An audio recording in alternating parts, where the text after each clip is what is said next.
to school. Written and illustrated by Ted Arnold.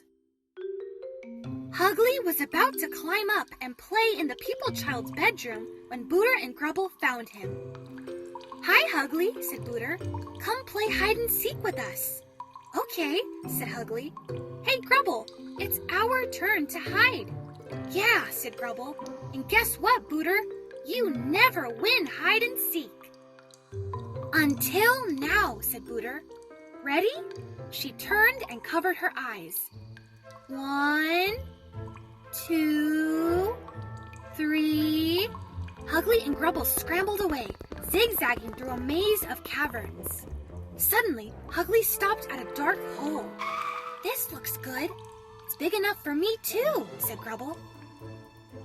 They climbed in and discovered a tunnel and dusty wooden steps. There was a hatch in the ceiling. They knew that hatches always opened up under people's beds. "Let's take a look," said Hugly. They climbed up and peeked out from under the bed. "What kind of place is this?" Hugly asked. They saw strange furniture and several doors. "Maybe they have slime pits here," said Grubble. "Want to explore?" "I do if you do," said Hugly. Hugly opened a big jar of puffy white balls. Grubble found a clanky contraption. They both found boxes with sticky things. Hugly opened one of the doors and cautiously stepped out into a long, empty tunnel. Suddenly, a bell rang overhead.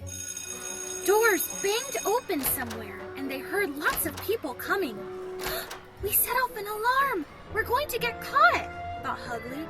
"Let's get back under the bed," he cried. Just then, a big people person came through another door near the bed. "Oh no, we can't go that way," whispered Hugly. They hurried along the tunnel, looking for a hiding place. At that moment, a huge crowd of people children came around a corner.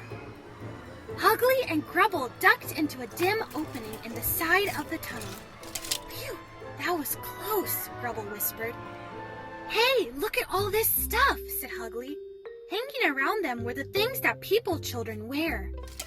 "We could disguise ourselves until we can get back under that bed." Hugly and Grubble weren't sure how to wear everything, but they did their best. Gradually, the big tunnel grew quiet as the crowds of people children disappeared through different doorways. "All clear," said Hugly. "Let's go." They tiptoed back toward the room with the bed.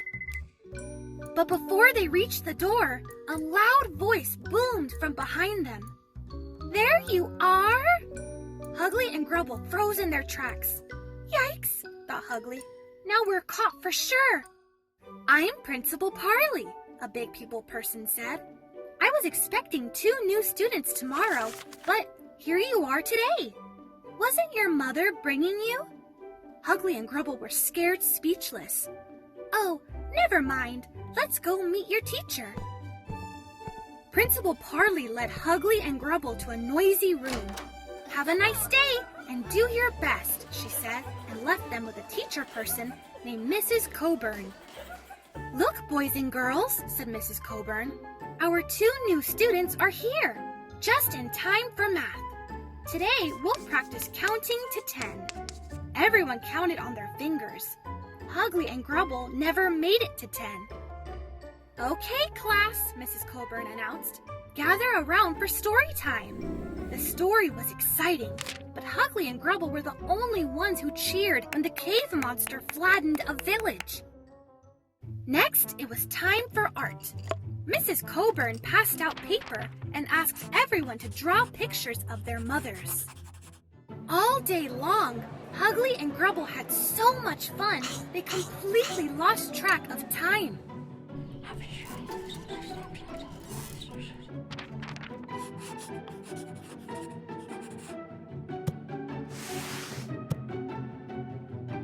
Finally, on their way back from the library, Hugly said, "School is great, but maybe we should think about getting back home now." "Good idea," said Grubble. They slipped past the classroom door and hurried down the big tunnel. Aha! There you are again! It was Principal Parley right behind them. I was correct. Your mother was supposed to bring you. And finally, here she is. I brought her to see your classroom. Hugly and Grubble were too afraid to move. A people mother would know they were not real children. Oh no, thought Hugly. Now we're really caught for sure. They slowly turned around to face her. Hello, children, Booter said in a high voice. The school day is nearly over. Why don't I just take you home now? Fine idea, said Principal Parley, waving goodbye. See you tomorrow, bright and early. Booter, Hugly, and Grubble hurried toward the room with the bed, but Principal Parley's voice stopped them again. You must be confused. The school's front door is right down the hall. My mistake, Booter mumbled. Uncertainly, she led Hugly and Grubble outside. They stood on the steps of the school and looked around. How do we get home without a bed? Asked Grubble. I have no idea, said Booter. It took all my brain power just to find you two. Now we're in real trouble. Suddenly, a bell rang. The doors behind them burst open and hundreds of children poured out of the school. I have an idea, said Hugly, pointing into the crowd. I recognize that people child. I've played in his bedroom before. Let's just follow him home and climb under his bed. And they did.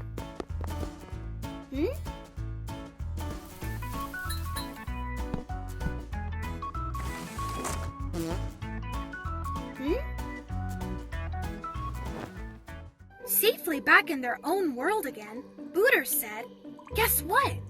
What? Asked Grubble and Hugly.